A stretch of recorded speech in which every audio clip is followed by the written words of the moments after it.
Selling your company, getting what it's worth, will dramatically affect you and your family's life, sometimes for generations. Thus, who represents you will be one of the most important business relationships you'll ever have. To ensure you get the optimum outcome you deserve, maximum price, proper structure, minimal taxes and liabilities, and best employment agreement/non-compete, here are 10 things to look for when choosing an investment banking firm to represent you. 1. Focus on technology, selling only software IT companies. You want the firm that handles technology deals only, specifically sell-side engagements. They must be able to manage the entire M&A process from beginning to end, from preparation to integration advice, so that you're completely supported at every step. You don't want someone who only does a piece of the process, consulting, research, valuation, nor the full-service firms that try to do everything. Handling all of the elements of a sales side is 5 times more work than buying for a fee. Thus, very few firms are set up to do sell-side engagements properly. Just look at their tombstones. Who have they sold, not bought or financed, and in what markets? What buyers have they dealt with? 2. No conflict of interest. Be sure that your advisor doesn't have conflicts. Conflict comes in 3 basic forms. 1. The biggest and most obvious conflict is that they don't represent your competitors. Not only can they steer buyers to them, but there are too many potential breaches of confidential information. Clients, leads, pricing, so many. 2. Representing buyers is a built-in conflict. Who do they truly represent? Their bread and butter are buyers who will do multiple acquisitions over several years. They'll only work with you once. 3. Resource competition. Are the key people in the firm tied up in other engagements? Buying, financing, recapitalizations, workouts, etc., where you won't get the proper attention. Great sell-side deal makers know how to get that record value, play bidders against each other to get maximum value.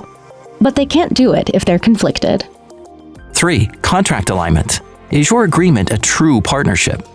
Does the M&A firm expect a large upfront settlement, minimum fee, or payment on rejected offers? There are still firms trying to do this with tail periods of 2, 3, or more years. Those are firms you don't want to work with. You need a firm whose contract aligns their interests with yours, meaning they get paid only if you get paid, at the same time and in the same form, with no requirement to accept any offer. In other words, they are assuming some of the risk on any contingency payments, earnouts, stock, etc., just like a shareholder. Are they willing to say no to an offer if it's the right thing to do? Or are they just focusing on a commission? 4. Domain expertise, thought leadership. We all know the unhappy seller who lamented that their representative just didn't understand my business. This is a particular problem in tech, where savvy buyers just won't suffer fools who don't have domain expertise and lack thought leadership around technology convergence. In today's environment, the highest valuations are seen around the emerging disruptive technology trends. Your advisor must be able to map your company to disruptive trends and show how your technology would be a key building block to the buyer's strategy. Caution: don't engage a firm that is too hyper-focused on a particular market or a very small niche. Their buyer focus is too narrow, and new bidders are constantly emerging from related markets, non-tech, sub-funds, and new acquisition platforms. 5. Research is critical. Look on the website of M&A firms you're considering to see the size of their research. It should be the largest single group in their company. If it isn't, then they are relying on public information sources, which are inadequate or anywhere near as current and detailed as you need to be on top of who's buying, why, and how much they are paying. That is where the biggest values are. In an engagement, the crafting of the story requires developing language that's totally compelling. To successfully craft the story, an advisor must be able to call on market growth data and related trends that paint the most positive picture of future value. This kind of current information is not available in any of the public databases, no matter how expensive they are, PitchBook, 451, etc. It has to be done confidentially by in-house researchers and analysts. 6. Negotiation. Senior deal makers only. Negotiating the sale of your company is no place for rookies. A seasoned pro knows that getting the deal done is not easy, And getting you through buyer requests, due diligence, and contract preparation is even more complex these days, with more potential stress on you. Thus, whoever represents you must have senior staff involved in the process. You must insist on the team being primarily made up of former CEOs who have sold their own, as well as other tech companies. Their gravitas makes a real difference. Someone you can lean on. They have the credibility to get the response from the buyers and can carry their weight in negotiations. And you need equally senior backup, as tech M&A is a non-stop global process now with real-time bidding. 7. It takes a team. With even more significant due diligence and a faster transaction pace, the problem is that you, as a CEO, can easily get overwhelmed. The myriad steps needed to succeed are too distracting. You can't risk your business missing targets just when you need to make or exceed them. That's why the industry leaders in sell-side tech M&A assign a team, not just one person. You need valuation experts, writers, researchers, presentation coaches, financial analysts, lead negotiators, and backup negotiators. On average, 5 people. And like the dealmakers, they shouldn't be juniors. They must be experts providing support so that the process does not weigh you down. Just ask anyone who's been through selling their company. 8. Curated proprietary buyer database. Accept no substitute.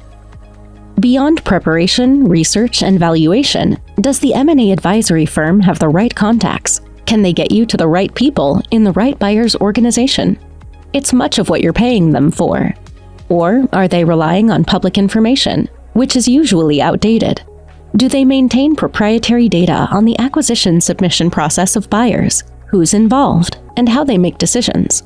And do they have active, regular dialogues with the buyers? Do they know them? This proprietary information is usually gained over several years of working with all the buyers, including what they're buying, preferred deal structures, and negotiation tactics. These global buyer databases cost $50 to $100 million to build and maintain. Without them, they can't adequately represent you. 9. The right M&A process is the key to higher value. Does the M&A advisor have a detailed, proven process that works with a track record to prove it? Selling software and IT is different. There's no book value, so it's more about telling your story, creating buyer tension, and getting that auction process that secures you the best deal. If they don't have a process to engage the various parties at the right time, you can't do that. Inexperienced firms, happy with just getting you any offer, will not go through the proper preparation and research needed to get you through due diligence. Nor will they thoroughly research buyers to do a proper global search. They just don't have the resources or investment in a buyer knowledge base. They'll pitch a valuation, convert your brochure to an offering letter, and contact the buyers you deem most likely. That may get you an offer, but never one that would be considered an optimal outcome. 10. Be sure to have valuation high ground on your side. Valuations too early can scare some buyers off and leave some money on the table with others. But you might need them later in the process as you get into deep negotiations. At that time, you'll want the best valuation specialists in the business on your side. One fact to note is that deal comps of private company transactions are seldom publicly known. Thus, you need an advisor with proprietary information and inside transactional data to provide a defensible valuation that will increase your value. People think you simply use the proper methods, plug in some comps and discount factors, and you can produce a defensible number. Not true. Each buyer is different. How they view your technology and the opportunity you represent, remember the story, will impact what they may be willing to pay. You need high ground in valuation expertise, so get a firm that is highly respected on your side and has the respect of the buyers. Finally, like any critical business relationship, be sure to work with people you like and trust, as the journey can be stressful, but worthwhile. You will get a much higher offer with a much better structure if done right.